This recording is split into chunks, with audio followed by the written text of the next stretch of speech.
Segera download Apa saja yang Quran disebut oleh Tadabbur, Al-Quran jika dia meraih tafsir satu dalam kebaikan. genggaman Contoh Anda. bulan Ramadan adalah bulan Al-Quran.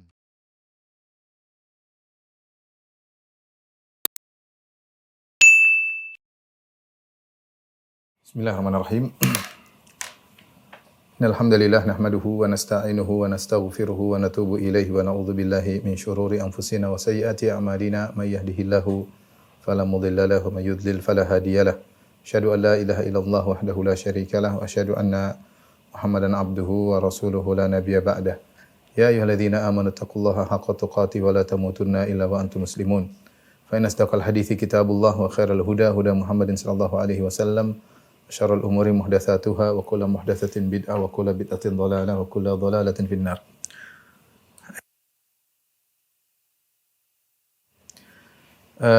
Para jamaah majelis taklim ahli tiba, ibu-ibu yang dirahmati oleh Allah Subhanahu wa taala, kita melanjutkan bahasan kita dari tafsir surat Al-Baqarah.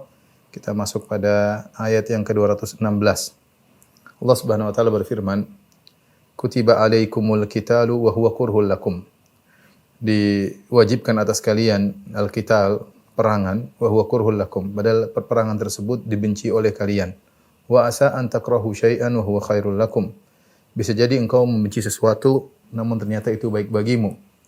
Wa asa an tuhibbu syai'an wa huwa syarrul lakum. Bisa jadi kau mencintai sesuatu namun itu buruk bagimu. Wallahu ya'lamu wa antum la ta'lamun. Allah yang tahu sementara kalian tidak mengetahui. Allah Subhanahu wa taala berfirman di sini, kutiba alaikumul qitalu wa huwa kurhul lakum. Kutiba artinya diwajibkan, ya. Dan ini dalam Al-Quran misalnya firman Allah Subhanahu wa taala, ya ayyuhalladzina amanu kutiba alaikumusyamu, ya. Wahai orang beriman, diwajibkan atas kalian puasa. Seperti juga firman Allah Subhanahu wa taala, inna sholata kanat 'alal mu'minina kitaban mauquta. Bahwasanya sungguhnya salat itu ada kitaban, waktu yang telah diwajibkan, yang telah ditentukan. Jadi kutiba maknanya adalah diwajibkan. Alaikum al-qital. Qital maksudnya adalah berperang, ya, berjihad. Dan dahulu kaum mukminin dilarang untuk berjihad, ya. Di awal dakwah Nabi sallallahu alaihi wasallam ketika masih di Mekah, kaum muslimin disiksa, sebagian mereka sampai ada yang dibunuh seperti keluarga Ammar bin Yasir, keluarga Yasir, ada yang disiksa seperti Bilal, ya. Namun tidak diwajibkan jihad ketika itu. Tapi kaum muslimin disuruh untuk bersabar sampai Nabi sallallahu alaihi wasallam melewati keluarga Yasir ketika Yasir dibunuh, istrinya Sumayyah juga dibunuh oleh Abu Jahal. Nabi hanya berkata, sabran ala Yasir fa inna mau'idakumul jannah. Sabarlah wahai keluarga Yasir, sungguhnya janji Allah bagi kalian adalah surga. Dan dilarang untuk berjihad ketika itu, ya. Kata Allah, fa'fu wasfahu hatta ya'tiyallahu bi amrih. Maafkanlah, lapanglah dada sampai Allah datangkan keputusannya. Ketika Nabi sallallahu alaihi wasallam sudah berhijrah ke kota Madinah, kemudian baru mulai diizinkan untuk membalas. Udzina lil ladzina yuqataluna bi annahum zulimu. Telah diizinkan bagi orang-orang yang diperangi untuk membalas dan sungguhnya mereka dizalimi. Sampai akhirnya Allah perintahkan untuk berperang ketika kaum muslimin sudah kuat. Baru turunlah firman ini, kutiba alaikumul qitalu, telah diwajibkan kalian berperang, berjihad. Itu ketika Nabi sudah di Madinah dan kaum muslimin sudah membentuk suatu negara kaum muslimin dan sudah memiliki kekuatan, maka diwajibkan untuk berperang melawan orang-orang musyrikin yang telah menzalimi kaum muslimin, yang mengusir kaum muslimin dari negeri mereka, yang melarang kaum muslimin untuk bisa beribadah di Masjidil Haram, maka diwajibkan berjihad setelah itu. Kata Allah, wa huwa kurhul lakum. Dalam kondisi sini waw haliyah, dalam kondisi huwa, dia dibenci oleh kalian. Dan dia di sini maksudnya adalah jihad. Dibenci, wa huwa kurhul lakum, dibenci oleh kalian. Kurhun adalah masdar tapi maknanya adalah isim maf'ul. Kurhun maksudnya makruh. Dia dibenci, yaitu jihad dibenci oleh kalian. Ya. Dan terkadang masdar maknanya adalah isim maf'ul seperti kurhun maknanya makruh, raddun artinya mardud, ya. Misalnya man amila amalan laisa alaihi amruna fahuwa raddun. Barang siapa melakukan suatu amalan tidak dicontoh dari kami fahuwa raddun ay fahuwa mardud. Maknanya isim maf'ul, dia masdar tapi maknanya isim maf'ul. Jadi wa huwa kurhun lakum, kurhun maksudnya makruh. Maksudnya makruh. Dibenci oleh kalian. Apa yang dibenci adalah jihadnya, bukan syariatnya. Yang dibenci oleh tabiat. Oleh tabiat atau jiwa adalah perang. Bukan syariat kewajiban perang.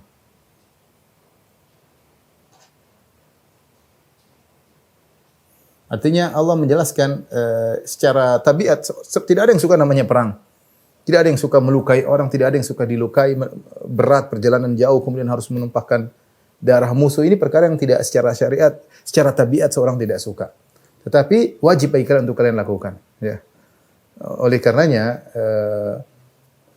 ada syariat-syariat yang mungkin hati kita tidak suka, tapi sungguhnya itu baik bagi kita. Makanya setelah itu Allah berfirman, wa asa, kata Allah Subhanahu wa taala setelah itu, wa asa an takrahu syai'an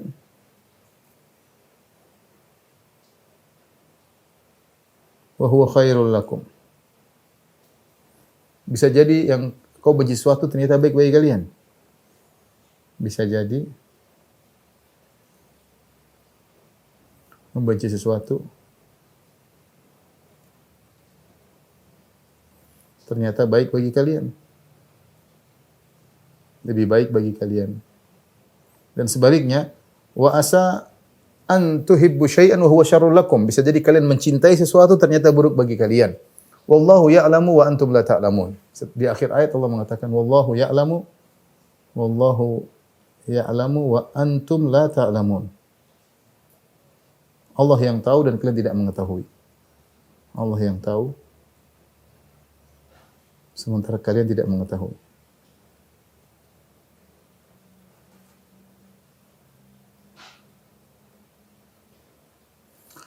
Nah, ini perhatikan.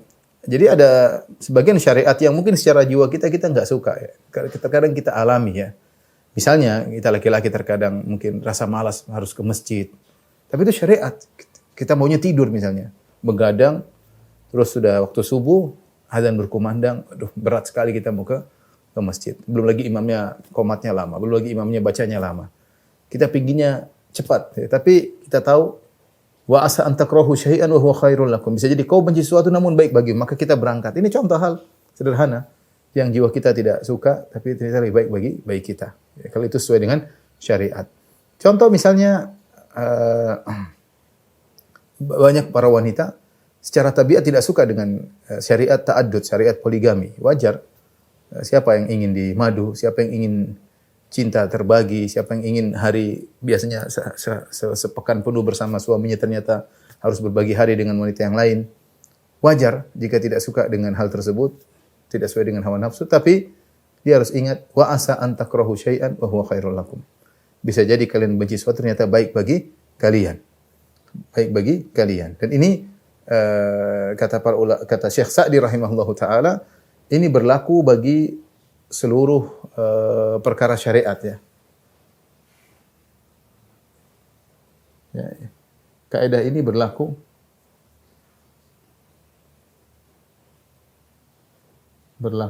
ya untuk perkara syariat adalah suatu kepastian. Kepastian lebih baik. Jadi apa yang kita suka, padahal itu disyariatkan, itu pasti lebih baik, ya, pasti lebih baik bagi kita. Terkadang kita puasa kita nggak suka, terkadang kita berhaji capek harus melempar jamarot siang-siang, kita nggak suka. Pinginnya kalau bisa santai, pinginnya seperti, tapi yakin apa yang disyariat itu yang lebih baik bagi kita. Termasuk di antaranya jihad. Jihad kalau sesuai dengan syariat, ya disyariatkan maka itu lebih baik bagi kita daripada dengan berjihad, maka sebagian dijelaskan oleh para ulama mendapatkan banyak manfaat, bisa menebarkan dakwah, bisa membuat orang semakin mengenal Islam, kemudian negeri Islam semakin meluas dan banyak hal ya, banyak kebaikan ya. akhirnya bisa unggul, bisa menang ya. Lain halnya kalau tidak berjihad ya, maka terdominasi, terkalahkan, mundur dan yang lainnya. Jadi untuk masalah syariat, apa saja syariat yang hati kita kurang suka, pasti lebih baik kita. Kata Syekh Sa'di demikian. Ini muttarid dalam masalah syariat, maka itu berlaku. Tapi kalau untuk perkara dunia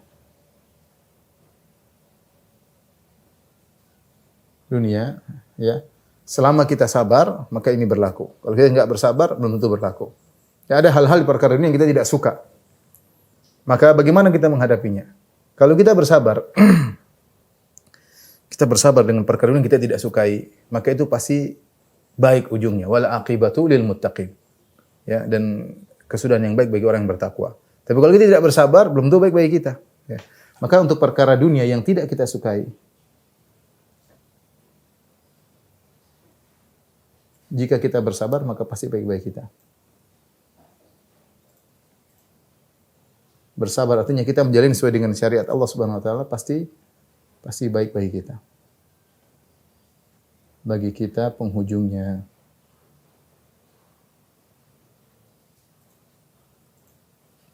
Jika kita tidak sabar, maka belum tentu baik bagi kita.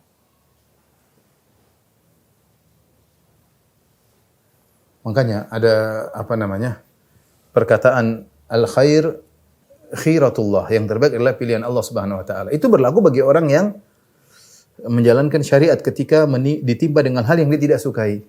Sebagaimana sabda Nabi sallallahu alaihi wasallam, "Ajaban li amril mu'min inna amrahu kullahu khair." Menakjubkan perkara seorang mukmin, seluruhnya baik baginya. In asabahu sarra syakara fa kana khairan lahu. Kalau dia mendapatkan kenikmatan, dia bersyukur, itu baik baginya. Wa in asabahu dharra sabar. Kalau ditimpa dengan perkara yang buruk, dia bersabar. Fa kana khairan lahu, maka lebih baik baginya. Maka syarat agar kita bisa menempatkan perkataan semua pilihan Allah yang terbaik, artinya jika kita bersabar menghadapinya. Kalau kita nggak bersabar, bisa jadi musibah bertambah. Bukan lebih baik, itu bisa lebih buruk, semakin terpuruk. Dan banyak orang seperti itu, dikasih ujian, dia semakin parah, ya, dan semakin terpuruk, bahkan semakin jauh dari Allah Subhanahu Wa Taala. Ya. Wa min nasi may ya'budullah ala harfin. Fa in asabahu khairun itma'anna bih, wa in asabahu fitnatun inqalaba kata Allah Subhanahu wa taala, kalau dia, sebagian orang ada yang beribadah hanya di ujung-ujung saja. Ya, kalau dia mendapatkan kebaikan maka dia tenang, tapi kalau diuji dengan perkara yang buruk maka dia berbalik. Khasirat dunya wal akhirah. Maka syaratnya agar kaidah ini berlaku, wa asa an takrahu syai'an wa huwa khairul lakum. Bisa jadi yang kalian benci itu baik bagi kalian. Baik kalau perkara syariat jelas, ya, perkara dunia maka kita harus sabar menghadapinya. Ini poin penting bagi kita. Kita harus husnudzon kepada Allah Subhanahu wa taala. Saya nasihat kepada para ya kita semua, ada perkara syariat yang mungkin kita kerjakan kelihatannya tidak menyenangkan. Tapi itu syariat, kita harus sabar menghadapinya. Yakin di balik itu pasti ada kebaikan. Pasti ada kebaikan ya. Ada cerita yang saya pernah ceritakan, tapi saya ceritakan kembali. Ya. Jadi saya diceritakan oleh Syekh Abdul Razak, hafizahullah taala. Jadi ada seorang wanita menikah dengan seorang lelaki. Kemudian dia punya teman dekat. Teman dekatnya itu cacat, tidak bisa berdiri, dia berjalan dengan merangkak. Maka dia minta izin sama suaminya. Itu teman dekatnya, dia ingin menolong temannya. Akhirnya suaminya izinkan. Maka akhirnya teman perempuannya tersebut tinggal di rumahnya. Ketika tinggal di rumahnya, suaminya mengatakan gini, nggak boleh secara syar'i. Saya tiap hari melihat ini wanita, ya, saya tidak halal bagi saya. Ya, supaya dia bisa tinggal di sini dengan halal, harus dinikahi. Padahal cacat wanita itu. Akhirnya sang wanita mengizinkan. Ya, silakan nikah dengan wanita tersebut. Akhirnya suaminya menikahi temannya tersebut. Dijalani kehidupan rumah tangga. Akhirnya suaminya bilang lagi, saya sudah menikah dengan temanmu dan tidak adil bagi saya kalau saya tidak menggaulinya. Dia juga istri, ya, akhirnya diizinkan untuk digauli. Subhanallah, suaminya menggauli wanita yang cacat tadi. Ternyata wanita tadi, lihat bagaimana wanita pertama taat kepada syariat. Dia mungkin tidak suka, tapi jalanin aja. Ternyata wanita tersebut punya anak. Dari wanita cacat tadi, punya anak, anaknya normal. Terus anak kedua normal, kalau tidak salah anak ketiga atau anak keempat. Sampai 4 anak atau 3 anak, wanita cacat tadi meninggal dunia. Setelah meninggal dunia, akhirnya anak-anak semuanya dipelihara oleh wanita pertama. Subhanallah, kata Syekh Abdul Razak, hafizallahu taala, ini anak 4 orang sekarang, ya, kalau tidak salah mungkin di Jeddah atau di mana saya lupa, pokoknya di Arab Saudi. Ini 4 orang berlomba-lomba untuk berbakti kepada ibu mereka ini, bukan ibu kandung, tapi wanita yang baik tadi ya. Rupanya Allah Subhanahu wa taala memberikan anak-anak melewati wanita yang lain. Setelah melahirkan 4 orang anak, wanita cacat tadi meninggal. Akhirnya anak tadi dipelihara oleh wanita ini, dan akhirnya benar-benar dianggap sebagai ibu kandung mereka dan benar-benar berbakti sampai mereka ribut kalau sudah waktunya gantian rumah, jadi mereka saling ngantri. Pokoknya kalau sudah misalnya anak pertama, anak kedua, ketika jatah anak pertama sudah habis, anak kedua sudah ngantri. Sekarang jatah ibu tinggal di rumah saya, ditunggu, nggak ada harus ibu rumah ke rumah saya. Nanti sudah di rumah kedua datang anak ketiga. Pokoknya habis ini ibu ke rumah saya. Jadi ibunya pindah-pindah dari satu rumah ke rumah yang lain, hidup dengan penuh bahagia, dihormati oleh anak-anaknya. Wa asa an takrahu syai'an wa huwa khairul lakum. Bisa jadi kalian benci sesuatu, itu baik-baik kalian. Yang penting seorang husnudzon kepada Allah Subhanahu wa taala dan menjalankan syariat. Banyak syariat yang terkadang kita tidak suka ya. Tabiat manusia kita pinginnya bebas. Pinginnya semuanya boleh ya. Tapi ternyata ini enggak boleh, itu enggak boleh, ini enggak boleh. Banyak. Tapi yakin itu lebih baik bagi kita. Ya, kalau kita mau disuruh bebas, kita pingin melihat apa yang pingin kita lihat, kita pingin makan apa yang kita pingin makan, kita pingin jalan-jalan, kita pingin libur ke masjid, kita pingin libur puasa. Tapi yakinlah, semua yang Allah syariatkan kepada kita, kalau itu syariat bagi kita, maka lebih baik bagi kita. Kenapa? Karena Allah Subhanahu wa taala sebutkan di akhir ayat, wallahu ya'lamu wa antum la ta'lamun. Allah yang lebih mengetahui dan kalian tidak mengetahui. Berarti ini saya Utsaimin punya faedah yang bagus dia mengatakan di sini. Wallahu ya'lamu, Allah yang tahu. Perhatikan sini. Allah yang tahu. Tahu apa? Objeknya enggak disebutkan. Objek tidak disebutkan. Ini dalam kaidah tafsir, ya, dijelaskan oleh Syekh Utsaimin, Syekh Sa'di gurunya rahimahumullah. Kalau objek tidak disebutkan memberikan faedah keumuman. Ya, dan ini banyak dalam Al-Qur'an ya. Allah tidak menyebutkan objek ya. Ya, seperti firman Allah Subhanahu wa taala tentang para penghuni surga, kata Allah Subhanahu wa taala, "Innal abrara lafi na'im 'alal ara'iki yanzurun." Sungguhnya orang-orang yang baik dalam kenikmatan di hari kiamat kelak, 'alal ara'iki yanzurun, dan mereka di atas dipan-dipan memandang. Memandang apa tidak disebutkan.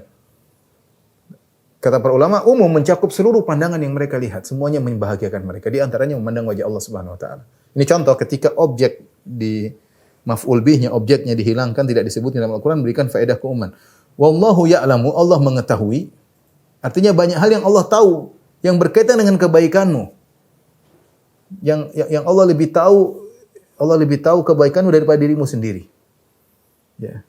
Dan Allah lebih sayang kepada dirimu daripada dirimu sendiri sayang kepada dirimu. Allah lebih sayang kepada dirimu daripada sayang orang tuamu kepadamu. Allah lebih sayang kepada dirimu daripada dirimu terhadap dirimu sendiri. Kita enggak tahu apa yang terbaik bagi kita, ya. Jadi, wallahu ya'lam, Allah lebih tahu.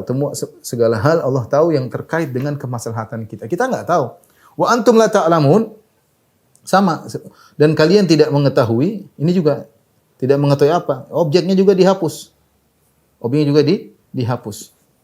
Artinya apa? Kalian asalnya tidak tahu apa-apa. Dan Allah mengatakan, wallahu akhrajakum min butuni ummahatikum la ta'lamuna syai'an. Allah mengeluarkan kalian dari perut ibu kalian, kalian tidak mengetahui. Kita ini jahil, enggak ngerti banyak. Menurut kita ini baik bagi kita, ternyata tidak baik. Kita pun mengetahui kebaikan cuma sebagian sisi, tidak tahu secara sempurna. Yang tahu segala hal terbaik bagi kita secara komprehensif, segala sempurna adalah Allah semata. Hanya Allah Subhanahu wa taala, ya. Jangankan kita, Nabi Muhammad SAW saja terkadang menyangka suatu baik, ternyata tidak baik. Bukankah dalam beberapa ayat Allah menegur Nabi SAW? Nabi melakukan yang menurut Nabi itu yang terbaik, ternyata salah. Allah tegur Nabi dalam beberapa ayat. Kenapa? Karena wallahu ya'lamu, Allah yang lebih mengetahui dan kalian tidak mengetahui. Nah, kalau kita pikirkan hal ini, maka kita bisa husnudzon senantiasa kepada Allah Subhanahu wa taala dan kita bisa sabar dengan apa yang menimpa kita. Wa asa an takrahu syai'an wa huwa khairul lakum. Bisa jadi sesuatu yang kita tidak sukai ternyata baik bagi kita, ya. Ini ayat yang pertama yang kita bahas. Jadi intinya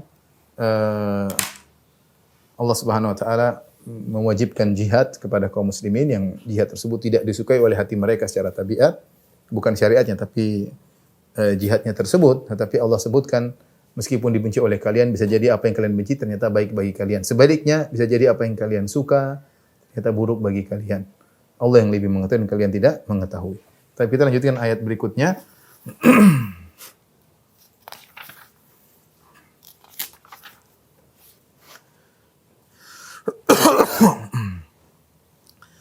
Allah Subhanahu wa taala berfirman, yas'alunaka 'anil syahril harami qitalin fih. Mereka bertanya kepada engkau, ayat 217. Mereka bertanya kepada engkau wahai Muhammad tentang berperang di bulan haram, ya. Apa hukum berperang di bulan haram? Qul qitalun fihi kabir. Katakanlah bahwasanya berperang di bulan haram itu hukumnya dosa besar, kabir, dosa besar. Ya. Wa saddun an sabilillahi wa kufrun bihi. Namun menghalangi orang dari jalan Allah, kufur kepada Allah, wal masjidil harami wa ikhraju ahlihi minhu, dan menghalangi orang masuk ke Masjidil Haram dan mengeluarkan penghuni Masjidil Haram itu penghuni Mekah, mengusir penduduk penghuni Mekah dari kota Mekah. Minhu akbaru indallah, itu lebih besar lagi di sisi Allah Subhanahu wa taala, lebih besar daripada berperang di bulan haram. Ya, wal fitnatu akbaru minal qatl, dan fitnah itu lebih besar daripada membunuh di bulan haram. Wala yazaluna yuqatilunakum hatta yaruddukum an dinikum in istata'u. Dan senantiasa mereka tiada henti-hentinya memerangi kalian sampai mereka dapat mengembalikan kalian dari agama kalian menuju kekufuran jika mereka mampu. Wa may yartadid minkum an dinihi, barang siapa yang murtad di antara kalian dari agamanya, fayamut wa huwa kafir, kemudian dia meninggal dalam kondisi kafir, faulaika habitat a'maluhum, maka mereka itulah orang-orang yang gugur amal mereka fid dunya wal akhirah, di dunia dan akhirat. Wa ulaika ashabun nar, mereka itulah penghuni neraka jahanam, hum fiha khalidun, dan mereka kekal dalam neraka jahanam. Baik, ayat ini dibuka dengan yas'alunaka, ya.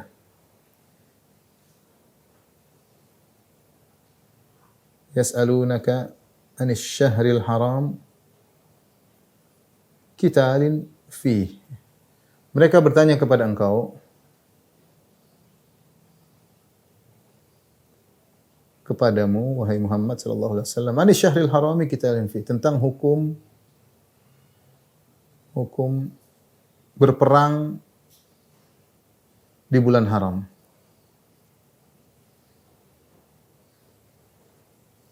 Di bulan haram.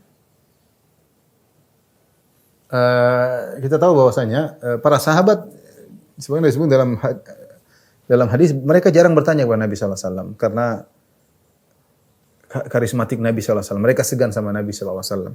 Jadi mereka tidak langsung nanya, kalau ada pertanyaan langsung nanya, enggak. Sampai dalam Al-Qur'an yas'alunaka 'anis syahril, yas'alunaka, tidak banyak, entah ada sekitar 10-an ya.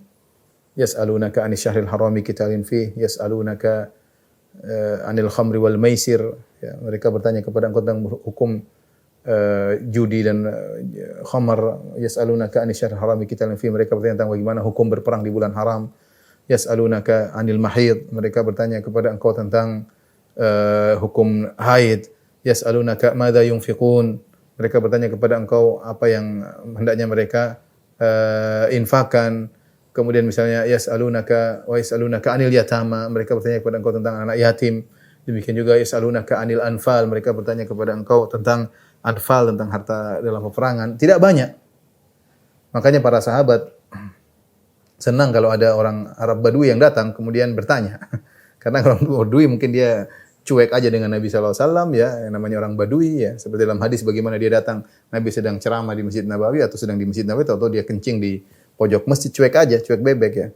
Yang namanya orang Arab Badui. Makanya terkadang mereka langsung datang, orang Arab Badui tanya kepada Nabi sallallahu alaihi wasallam, dan para sahabat senang. Karena kalau ada pertanyaan pasti ada jawaban, dan jawaban tersebut pasti ada ilmunya. Sampai sebagian orang Arab Badui dikasih hadiah untuk bertanya, sahabat kasih hadiah untuk tanya kepada Nabi sallallahu alaihi wasallam. Sahabat sendiri begitu mengagungkan Nabi sallallahu alaihi wasallam. Para sahabat segan untuk bertanya kepada Nabi sallallahu alaihi wasallam, sehingga pertanyaan mereka tidak banyak, ya. Yas'alunaka 'anis syahril harami qitalin fi, mereka bertanya kepada engkau tentang hukum berperang di bulan haram. Bulan haram, kita tahu bulan ada dua. Ada Ashhurul Hurum,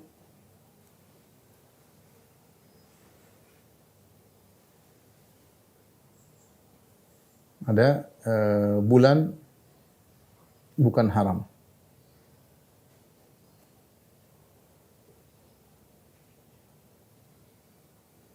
Ya, Ashhurul Hurum, bulan haram ini ada 4, ya.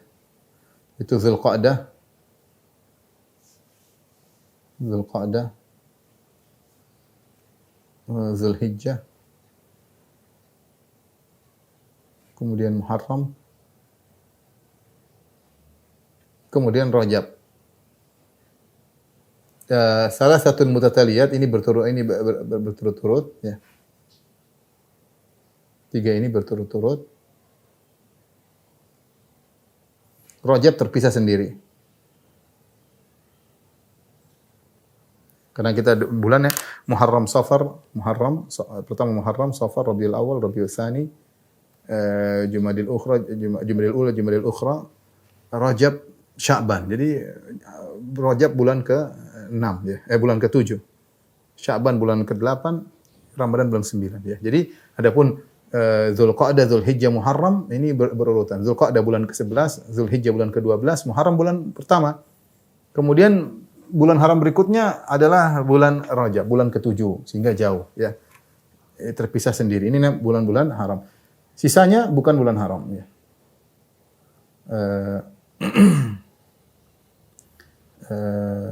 6 bulan yang lain, 8 bulan yang lain. Yang lainnya, ini bukan bulan haram. Nah, bulan haram ini ada ketentuannya, di antaranya tidak boleh berperang di bulan haram. Tidak boleh berperang di bulan haram. Ini sudah berlaku, ketentuan tidak boleh berperang di bulan haram ini sudah diakui oleh orang jahiliyah dahulu. Tidak boleh menumpahkan darah di bulan haram. Dan ini diakui oleh orang jahiliyah. Diakui sejak zaman jahiliyah. Jadi kalau mereka berperang di luar bulan ini, nanti Rajab nggak perang lagi, nanti Sya'ban boleh perang lagi, seperti itu. Jadi mereka ada aturannya ya. Tersebutlah pada suatu kejadian, sebagaimana disebut dalam hadis-hadis Nabi SAW, Nabi SAW mengirim sariyah. Sariyah itu pasukan kecil yang dipimpin oleh Abdullah bin Jahshin radhiyallahu taala anhu. Kemudian Nabi SAW suruh bawa 8 orang, 9 orang. Rasulullah SAW suruh berjalan Rasulullah kasih surat. Kemudian Rasulullah SAW suruh jalan selama 2 hari. Setelah itu baru kemudian dibuka suratnya. Maka berjalan Abdullah bin Jahshin dengan 8 pasukannya, dia 9 atau sama dia 10. Kemudian setelah 2 hari berjalan dibuka surat. Maka Rasulullah SAW suruh lanjut perjalanan dan akan ada Quraisy, akan ada kafilah dagang Quraisy yang lewat, maka tu'limuna an akhbarihim, maka kabarkanlah kepadaku tentang kabar mereka. Rasulullah tidak suruh menyerang mereka, tapi Rasulullah SAW suruh awasi dan beri kabar tentang kafilah dagang tersebut. Ya. Dan Rasulullah sebutkan, kalau kamu sudah buka surat oleh Abdullah bin Jahshin, tanyakan kepada yang lainnya. Yang mau pulang silakan, tidak dipaksa. Kalau kalian pulang, kau jalan sendiri. Kau jalan sendiri. Maka setelah dibuka surat, kemudian dibacakan kepada 8 anak buah, Abdullah bin Jahshin mengatakan, Rasulullah mengatakan, kalian boleh pulang. Mau pulang silakan. Kalau kalian pulang, saya akan jalan sendiri. Kalau mau ikut silakan. Akhirnya mereka mengatakan, kami yang ingin mati syahid, jalan. Ya. Akhirnya mereka mengatakan, kami ingin apa yang kau ingin juga. Nargob bima matargob. Kami ingin. Akhirnya mereka semuanya berjalan. Sampailah suatu tempat, di suatu tempat mereka bertemu dengan rombongan kafilah dagang yang dipimpin oleh Amr bin Hadrami. Amr bin Hadrami salah seorang dari orang-orang musyrikin. Maka ketika itu di bulan Rajab, ada yang mengatakan di akhir bulan Rajab, hari terakhir. Maka akhirnya diseranglah oleh Abdullah bin Jahshin dan akhirnya Amr bin Hadrami ini dibunuh. Kemudian Rasulullah diambillah hartanya, dibawa ke Nabi sallallahu alaihi wasallam. Nah, kejadian ini tentu melanggar kode etik yang diakui oleh orang-orang jahiliyah tatkala itu. Orang Arab mengetahui bahwasanya bulan-bulan haram tidak boleh berperang. Sementara Abdullah bin Jahshin membunuh kejadian pada bulan Rajab ya. Jadi Abdullah bin Jahshin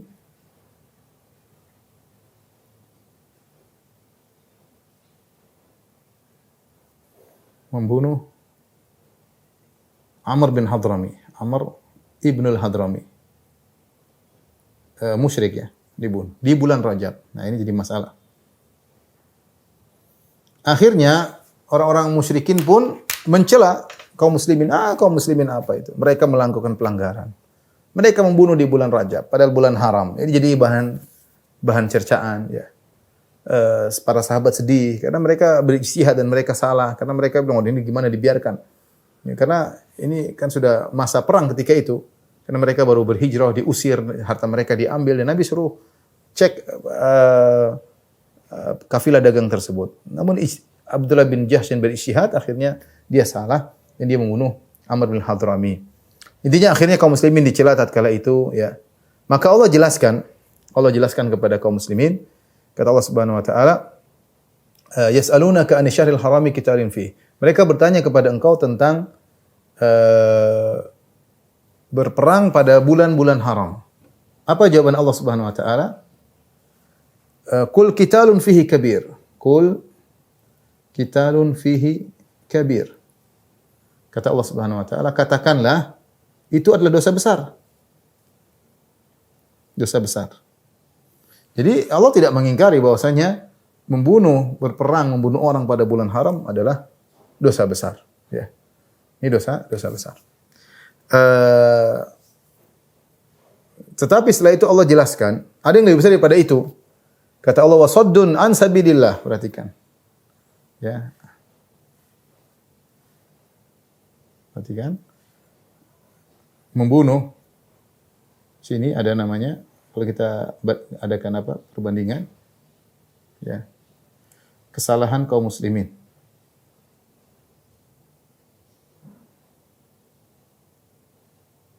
Kesalahan kaum musyrikin.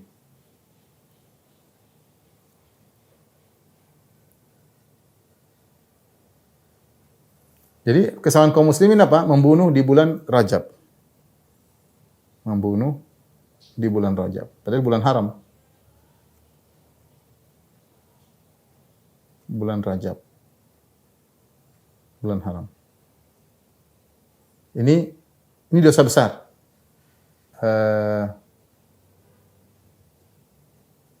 Tidak diragukan ini adalah dosa besar. Kata Allah Subhanahu wa taala, qitalun fi kul qitalun fihi kabir. Itu dosa besar. Tapi satu kesalahan.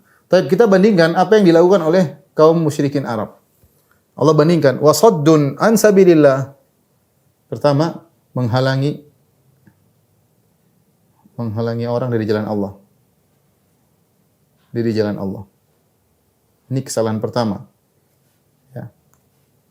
Taib, menghalangi orang di sini dari jalan Allah apa maksudnya? Bisa maknanya wasaddun an sabilillah, sad bisa jadi fi'il lazim, bisa jadi fi'il mutaaddi. Dan ini dalam bahasa Arab saddun bisa fi'il lazim, fi'il mutaaddi. Lazim maksudnya tidak memerlukan objek dan mutaaddi memerlukan objek. Artinya menghalangi dari jalan Allah bisa jadi artinya menghalangi diri sendiri. Dia menghalangi diri sendiri. Orang-orang musyrikin menghalangi diri sendiri dari jalan Allah atau menghalangi orang lain atau menghalangi orang lain. Orang lain dari jalan Allah. Dua-duanya mereka lakukan. Mereka sendiri tidak mau menempuh jalan Allah dan mereka menghalangi orang lain untuk tidak menempuh jalan Allah. Wasaddun an sabilillah wa kufrun bihi. Yang kedua, kafir kepada Allah. Kafir kepada Allah. Yang ketiga kesalahan mereka wal masjidil harami wa ikhraju ahlihi minhu. Ya, wa kufrun bihi wal masjidil haram. Yang ketiga menghalangi orang dari Masjidil Haram. Orang ingin beribadah dari Masjidil Haram. Yang keempat kesalahan mereka adalah wa ikhraju ahlihi minhu, mengusir penduduk Masjidil Haram. Masjidil Haram maksudnya Mekah ya. Tanah haram maksudnya. Tanah haram.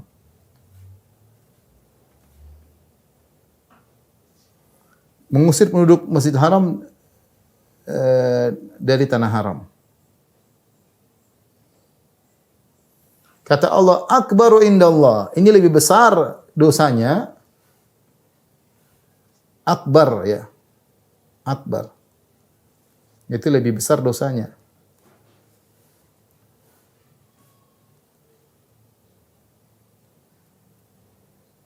Dosanya daripada ini. Daripada membunuh di bulan haram. Membunuh di bulan haram.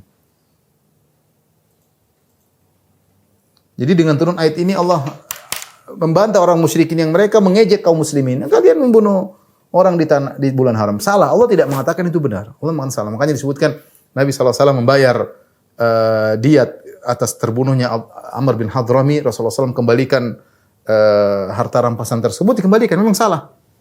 Tapi kalian jangan mengejek kita. Kalian lebih parah. Kesalahan yang kalian lakukan oleh kaum musyrikin Arab, orang Quraisy, parah. Yang pertama, kalian menghalangi dari jalan Allah. Kalian sendiri tidak beriman kepada Allah, kalian musyrikin. Bahkan kalian menghalangi orang untuk bertauhid kepada Allah Subhanahu wa taala. Kalian kafir kepada Allah Subhanahu wa taala. Kufrun. Kalian menghalangi orang dari Masjidil Haram. Orang tidak boleh dari Masjidil Haram. Bahkan kalian mengusir penduduk tanah haram, yaitu para sahabat Nabi SAW. Para sahabat disuruh keluar dari tanah haram. Akhirnya mereka harus berhijrah. Ini semua masing-masing ini lebih besar dosanya daripada ini masing-masing dosanya lebih besar ya. Masing-masing dari 4 perkara ini. Perkara ini dosanya lebih besar daripada membunuh di bulan haram. Apalagi terkumpul 4 perkara tersebut. Ya, makanya setelah itu Allah mengatakan wal fitnatu akbaru minal qatl. Dan fitnah lebih besar daripada dosanya lebih besar daripada pembunuhan. Fitnah disebut wal fitnatu akbaru minal qatl. Ada yang mengatakan fitnah maksudnya adalah kesyirikan, ada yang mengatakan kekufuran, ada yang mengatakan mengganggu kaum muslimin dengan mengusir mereka, lebih besar daripada pembunuhan yang terjadi di bulan haram. Ini dalil bahwasanya dosa besar bertingkat-tingkat ya. Akbar kata Allah akbar indallah ya. Wal fitnatu wal fitnatu akbar minal qatl, dan juga akbar minhu akbar indallah menunjukkan dosa besar juga bertingkat-tingkat.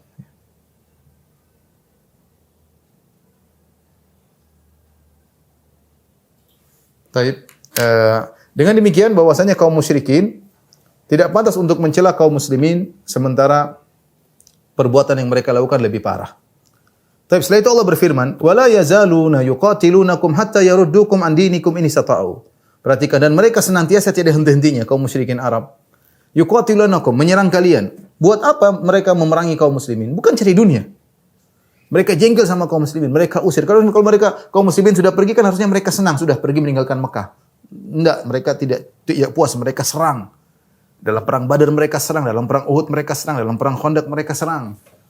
Ya, dan mereka benci dengan kaum muslimin. Tujuannya bukan karena duniawi, bukan. Apa tujuannya? Hatta yaruddukum an dinikum in istata'u. Tujuan mereka adalah agar mengembalikan kalian kepada kesyirikan, agar kalian murtad. Jika mereka mampu memurtadkan kalian, mereka lakukan. Subhanallah, Syekh Sa'di rahimahullahu taala ketika menyampaikan tafsir daripada ayat ini ya, beliau menyebutkan bagaimana ya, ini berlaku bagi seluruh kaum kafir ya. Mereka banyak mengganggu kaum muslimin. Bukan karena duniawi, bukan. Terkadang kaum muslimin yang diganggu, orang miskin, bukan orang kaya, orang miskin. Tapi mereka hasad. Mereka tidak suka melihat kaum muslimin yang bertauhid. Mereka tidak suka melihat kaum muslimin wanita kaum muslimin berjilbab. Mereka tidak suka kaum muslimin yang pergi ke masjid beribadah 5 kali sehari kepada Allah Subhanahu wa taala. Mereka tidak suka melihat kaum muslimin yang berpuasa, mereka benci. Mereka tidak suka dengan tauhid. Kaum muslimin rata-rata zaman sekarang bukan orang miskin-miskin rata-rata.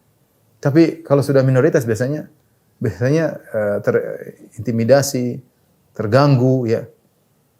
Bukan karena ingin duniawi, tidak, tapi mereka jengkel, mereka ingin kaum muslimin murtad, mereka ingin. Bahkan orang-orang kafir tersebut mengeluarkan biaya yang banyak. Lihat bagaimana pendakwah-pendakwah yang ingin menjadikan kaum muslimin murtad, sampai mereka dikirim ke kampung-kampung, daerah-daerah dengan uang yang banyak.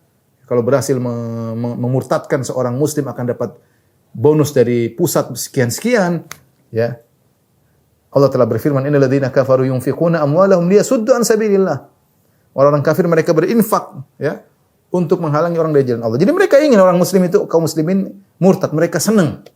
Padahal tidak ada kenikmatan dunia yang mereka dapat, tapi mereka karena melampiaskan kejengkelan, hasad mereka bisa terlampiaskan.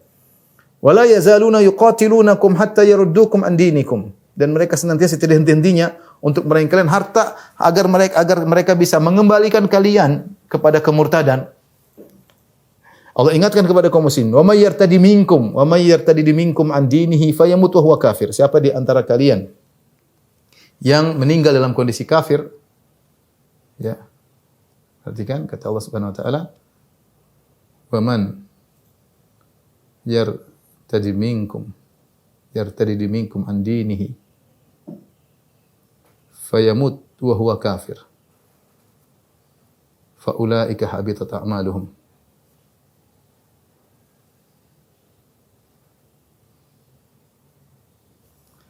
Siapa di antara kalian ya yang murtad dari agamanya, dari Islam maksudnya, murtad dari Islam, fayamut wa huwa kafir, lantas dia mati dalam kondisi kafir, fa ulaika habitat a'maluhum, mereka itulah yang gugur amalan mereka.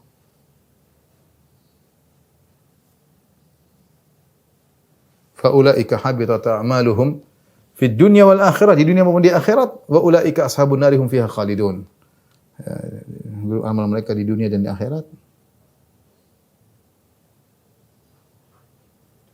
Wa ulaika ashabun narihum fiha khalidun, mereka kekal di neraka, intinya kekal di neraka. Taib, di sini Allah mengingatkan hati-hati kaum muslimin jangan sampai murtad. Ya.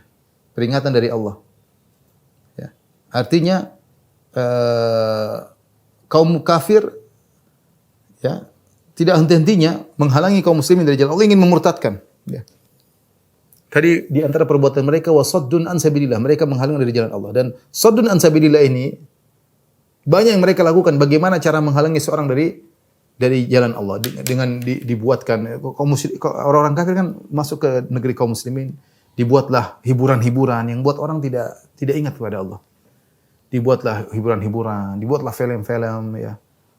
Dibuatlah permainan-permainan yang buat orang lari dari Allah Subhanahu wa taala. Dari sisi kelezatan dunia. Ya, orang banyak tenggelam dengan dunia, lupa dengan akhirat. Dari sisi yang lain, dari sisi syubhat yang disampaikan, syubhat, pikiran-pikiran, keraguan terhadap Islam, liberal, macam-macam. Ini semua menghalangi di jalan Allah. Dosa besar. Ya. Dosa besar. Ya. Itu cita-cita mereka, ingin agar kita meninggalkan Islam. Dengan perlahan-perlahan. Ya. KTP-nya Islam, tapi hati Islam dalam hatinya tidak ada. Benci dengan agamanya sendiri, ingin bebas dengan liberalnya, dan macam-macamnya. Ya. Maka Allah ingatkan, hati-hati, karena ini mereka tidak berhenti-berhenti. Wala yazaluna, senantiasa. Maka Allah mengatakan wa may yartadi minkum an dinihi, siapa di antara kalian yang murtad, hati-hati. Fayamut wa huwa kafir, kemudian dia meninggal dalam kondisi kafir. Jadi siapa yang murtad kemudian mati kafir, maka amalnya gugur semuanya. Ini syaratnya. Mati dalam kondisi kafir. Ya. Artinya apa? Jika tidak demikian,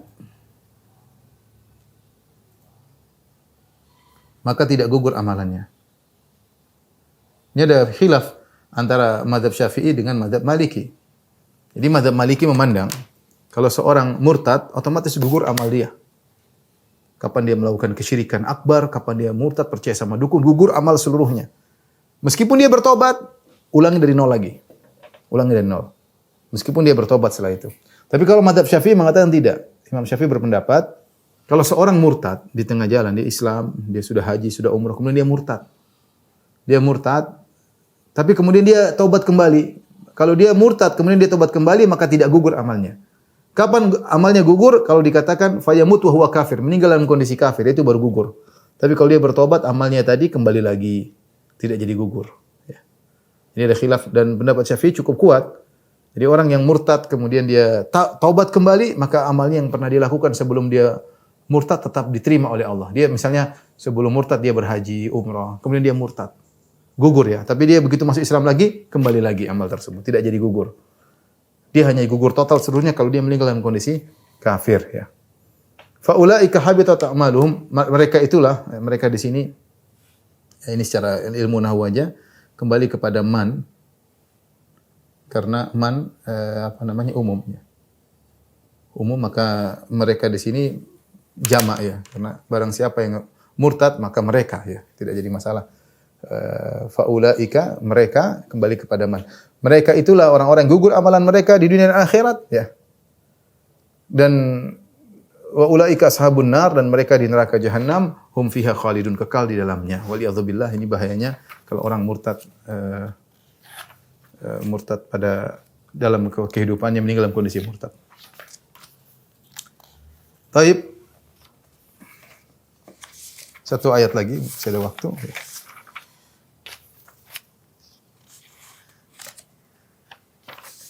Allah Subhanahu wa taala berfirman, "Innal ladzina amanu" ya. Innal ladzina amanu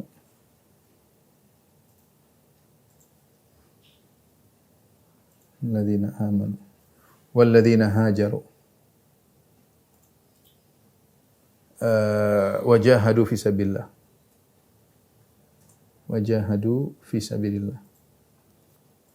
ulaika yarjuna rahmatullah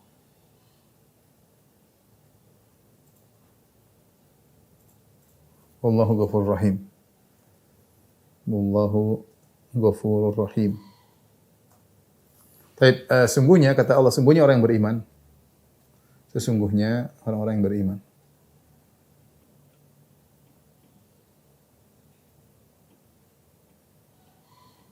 Walladzina hajaru, dan orang-orang yang berhijrah.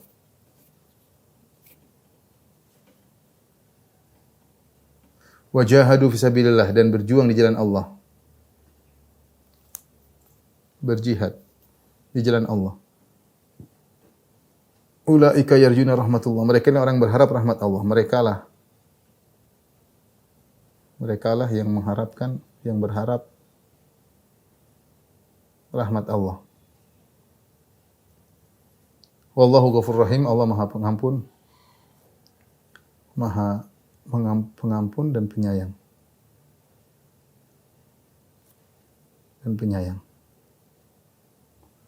Baik, di sini Allah menyebutkan 3 amal yang luar biasa. Yang pertama, amal pertama iman. Kemudian amal yang kedua adalah hijrah. Amal ketiga adalah jihad. Tapi semuanya harus di jalan Allah, karena Allah, harus ikhlas.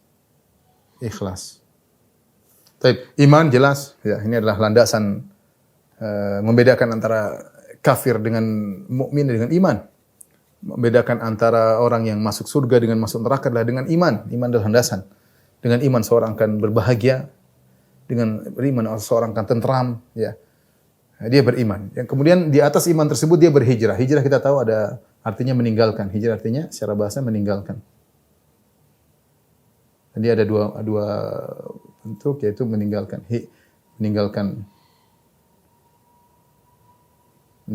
maksiat. Ya. Ini hijrah umum. Hijrah maknawi, orang bilang hijrah maknawi itu hijrah umum. Kemudian yang kedua meninggalkan tempat tinggal.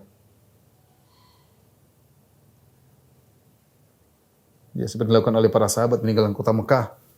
Padahal di situlah tempat tinggal mereka, tanah kelahiran mereka, di situ harta mereka, di situ perdagangan mereka tinggalkan. Ini orang, namun ingat, berhijrah harus karena Allah. Berhijrah harus ikhlas karena Allah. Karena hijrah ada yang karena duniawi, ada yang karena Allah. Sebagaimana dalam hadis yang masyhur, ya, faman kanat hijratuhu lidunya yusibu amra'atan yatazawwajuha fa inna hijratu ila ma hajara ilaih. Ya. Fa hijratu ila ma hajara ilaih. Barang siapa yang berhijrah karena untuk mendapatkan dunia atau untuk menikahi seorang wanita, maka itu yang dia dapatkan. Faman kanat hijratuhu lillahi wa rasuli. Barang siapa hijrahnya karena Rasulnya. Maka ketika seorang berhijrah meninggalkan maksiat bukan karena enggak enak diomongin orang, karena teman-temannya semua sudah hijrah, enggak. Dia meninggalkan maksiat karena Allah Subhanahu wa taala. Dia berhijrah karena Allah, bukan karena cari perhatian, bukan karena ingin dipuji-puji, dia ingin posting agar dipuji-puji, enggak, itu tidak ikhlas. Hijrah harus karena Allah Subhanahu wa taala. Meninggalkan riba harus karena Allah, meninggalkan rokok harus karena Allah. Meninggalkan musik harus karena Allah Subhanahu wa taala, ya, bukan karena yang lain, karena Allah. Yang kedua hijrah, meninggalkan tempat tinggal. Ini meninggalkan tempat tinggal, dia harus pindah ke tempat tinggal yang lain karena situ tempat maksiat, dia tidak bisa leluasa menjalankan ibadah kepada Allah. Dia khawatir dengan anak-anaknya yang tinggal di daerah situ, bisa terpengaruh dengan orang sekitar, maka dia meninggalkan semuanya karena Allah. Jadi hijrahnya meninggalkan. Adapun jihad adalah berkorban, ya. Berkorban harta, berkorban nyawa untuk meninggikan kalimat Allah Subhanahu wa taala. Man qatala litakuna kalimatullahi al-ulya, barang siapa yang berjuang agar kalimat Allah yang tertinggi. Jihad bisa dengan pedang, bisa dengan lisan, ya.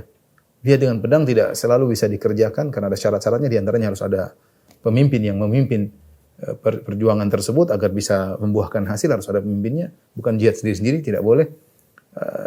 Adapun jihad dengan lisan sampai sekarang tetap dilakukan dengan berdakwah, menjelaskan indahnya Islam, membantah kesyirikan, membantah kebatilan agar orang mengenal Islam, orang masuk Islam. Alhamdulillah banyak dilakukan oleh saudara-saudara kita di negara-negara non-muslim, negara-negara kafir. Betapa banyak orang-orang kafir masuk Islam, mengetahui dengan perjuangan saudara-saudara kita di sana, ya, bagaimana mereka bisa berdakwah dan akhirnya banyak mengenal Islam. Perhatikan di sini di akhir ayat kata Allah, ulaika yarjuna rahmatullah. Mereka lah yang berharap rahmat Allah. Jadi mereka tidak pede, tetap tidak pede. Namun tetap husnudzon. Husnudzon kepada Allah. Ya. Maksudnya apa? Mereka sudah beriman, sudah berjihad, sudah berhijrah, tetap aja mereka berharap rahmat Allah. Namanya ini menunjukkan namanya kita berharap itu harus melakukan sebab. Pingin punya anak ya nikah, terus digauli istrinya, berdoa semoga punya anak. Jangan pingin punya anak tapi tidak menikah, ini gimana? Nunggu mukjizat lagi. Ya. Sama, mereka ini mengharap rahmat Allah setelah mereka melakukan amal soleh. Mereka beriman, mereka berhijrah, mereka berjihad. Mereka tidak pede, tidak sombong, tidak ujub. Mereka tetap berharap rahmat Allah Subhanahu wa taala. Tapi husnudzon, Allah akan merahmati mereka dan mereka lebih berhak untuk mendapatkan rahmat Allah. Tapi Allah gambarkan bahwasanya mereka ini tidak pede, bukan ujub, tidak pede, tidak ujub. Ya. Tetapi mereka tetap husnudzon kepada Allah. Maka seorang jangan terpedaya dengan amalnya, terpesona dengan amalnya, merasa amalnya hebat. Mereka ini saja Allah mengatakan tetap berharap. Jangan sombong dengan apa yang sudah kita lakukan, jangan ujub apa yang kita lakukan. Allah tutup dengan ayat yang terakhir, wallahu ghafurur rahim. Allah Maha Pengampun lagi Maha Penyayang. Di sini ada dua tafsiran, ya. Kenapa Allah tutup dengan Allah Ghafurur Rahim? Allah Maha Pengampun. Seakan-akan mereka melakukan maksiat. Padahal mereka tidak maksiat, mereka justru beramal saleh. Kenapa Allah katakan Allah Maha Pengampun? Syekh Utsaimin mengatakan karena ketika beramal pasti ada kekurangan.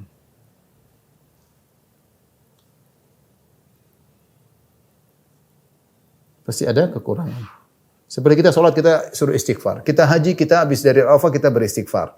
Habis sholat malam, wal mustaghfirina bil ashar, dan orang-orang beristighfar di malam, di waktu sahur itu setelah sholat malam. Artinya orang tidak ujub. Dan Allah Maha Pengampun. Artinya kalau Allah tahu kita sudah berusaha, kita tidak ada yang sempurna dalam menjalankan ibadah. Puasa kita nggak beres, sholat kita nggak beres, sholat malam kita nggak beres, sedekah kita masih tidak beres.